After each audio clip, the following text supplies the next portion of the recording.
પરપ્રાંતીય વ્યક્તિઓની ઓળખ અને તપાસ અન્વયે ધારી પોલીસ દ્વારા ગત તારીખ 1/5/2025 રોજ કાયદેસરની ઝુંબેશ હાથ ધરવામાં આવી હતી।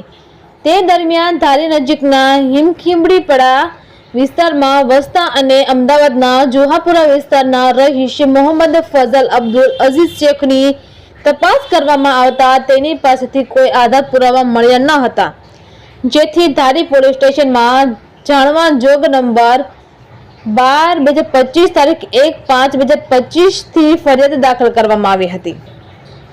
ઉલ્લેખનીય છે કે હિમખીમડીપરા ખાતે આવેલ પ્લોટ નંબર 66 વર્ષ 1990 માં ભીખુભાઈ અમીરભાઈ મોગલને રહેણાંક હેતુ અર્થે ફાળવવામાં આવ્યો હતો, જે પ્લોટ ભીખુભાઈએ મદ્રેસાને દાનમાં આપ્યો હતો।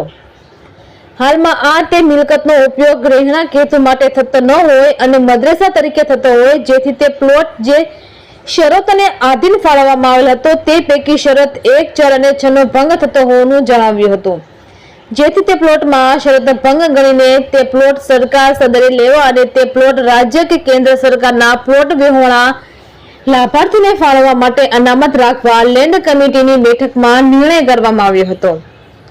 પોલીસ દ્વારા તપાસ કરવામાં આવતા ત્યાં હાલ મદ્રાસાએ દિને હમીદીનું મકાન બનેલું હતું। આ મકાનનું સ્ટ્રક્ચર પ્લોટની ફાળવણીની શરત ભંગ કરીને બનાવવામાં આવ્યું હતું। ગેરકાયદેસર સ્ટ્રક્ચર બાબતે ધારી પ્રાંત અધિકારી શ્રી, ધારી તાલુકા મામલતદાર શ્રી સહિતના અધિકારીશ્રીઓ, કર્મચારીશ્રીઓની ઉપસ્થિતિમાં અને કડક પોલીસ સુરક્ષા બંદોબસ્ત વચ્ચે ડિમોલેશનની કામગીરી હાથ ધરવામાં આવી હતી। તંત્રી પ્રતિક સાવલિયા, અમરેલી।